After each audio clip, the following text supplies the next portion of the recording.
Hi everybody, I'm Patrick, this is Brian, and that's Lloyd. Together we are Just Got Played. We're at the Cloak Blaster here in Orlando, Florida. We just got done playing Incantris. Join us for Incantris. Pew, pew, pew.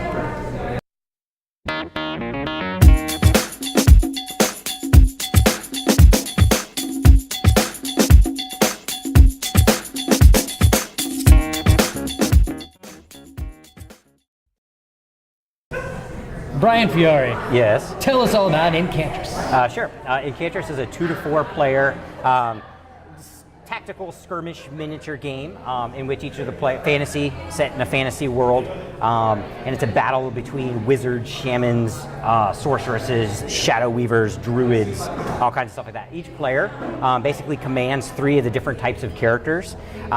And they're also kind of like serve the role, like one's like a beater or a blaster, the other one's like a tank or a buffer, and then you've got somebody else who is like kind of like the enchanter, and they kind of do a bunch of things on affecting the tiles and stuff on the board. There's a couple of different versions of the game that you can play, but the one that we played was it took about 30 minutes to play, but it's a 20 to 60 minute game, and it's basically just the last player standing. And so it's just basically everybody's team against the other, and the last one standing is the winner. But basically, you start off on the board. You can kind of randomize some of the terrain modifiers, such as trees, which are like block line of sight. There's rivers or ocean tiles, which can block your movement or impede your movement. And then there's like little walls of rubble and stuff like that as well that can block line of sight, or they block the movement but not the line of sight. So that could be randomized, or you can set it up accordingly however you want to. But essentially, each player, you determine who goes first, and then you strategically start placing your characters on half of one of the hex tiles anywhere on the board. So there's a little bit of strategy in deciding where you're going to place your warband to start.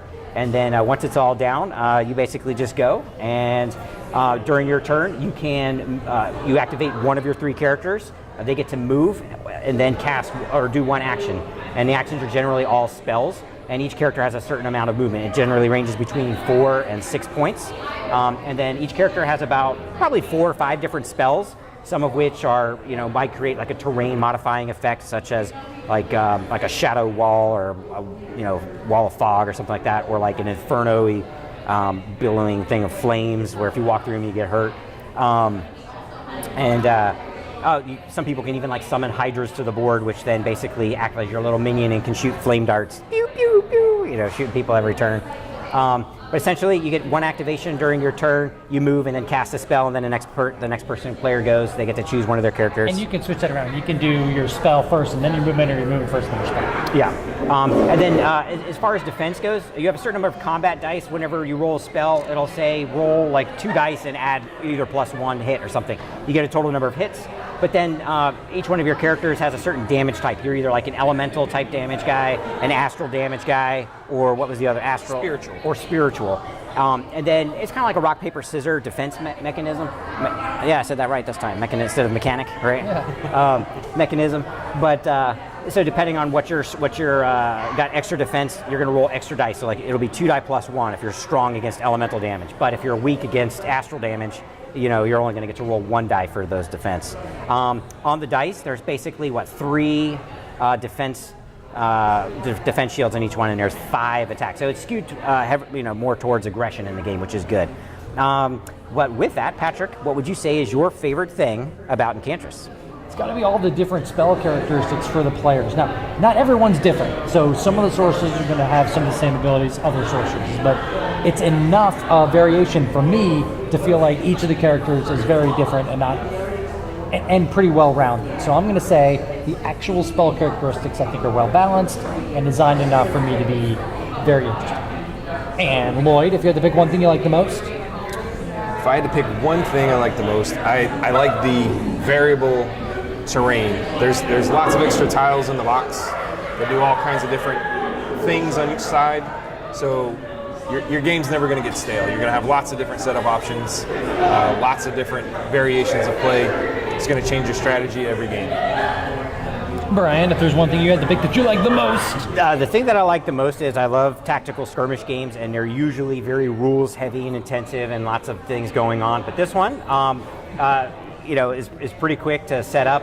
There's not a whole lot of rules to burden you down as to what you're doing. So I'd say for a tactical skirmish game, it's pretty quick and clean and a small learning curve. You are a skirmish. If there is a player that I play with that is skirmish oriented, that likes little tactical movement, line of sight, those kind of games, it's you. Yeah. So being this rules light, do you still think that it was challenging and is up there with some of your other favorite skirmish games, or is it just a little short of that? I think in terms of the actual combat and tactical decisions and terrain modifiers, yes. Where I would say no would be, it comes with basically you're limited to your characters. So a lot of tactical skirmish games that are more heavily, lots of more rules to learn and everything involves you drafting your army from like hundreds of characters, and there's lots of more point value.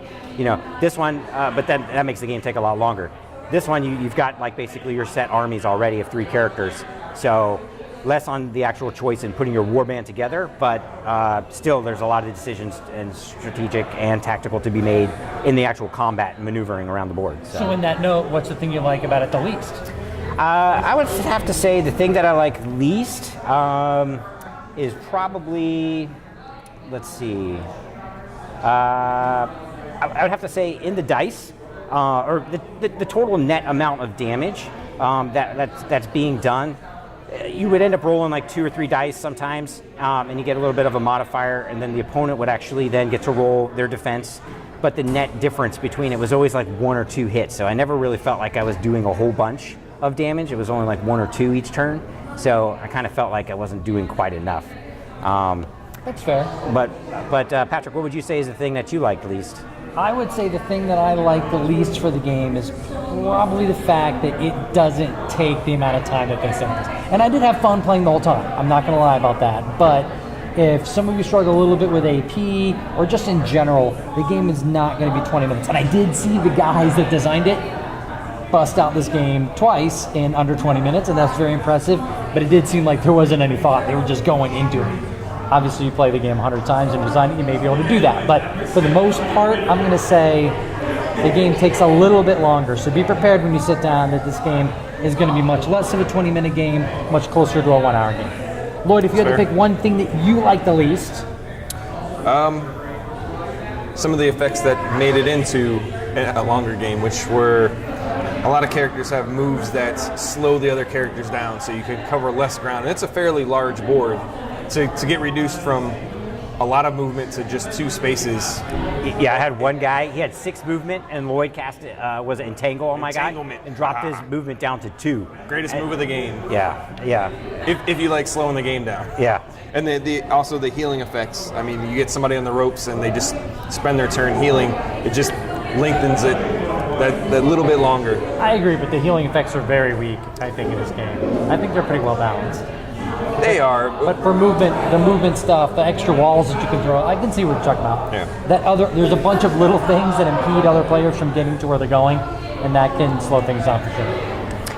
So again, Incantris is already out. However, they are coming out with an expansion, I believe, to Kickstarter very, very soon. So make sure you teleport over to Kickstarter and summon your copy.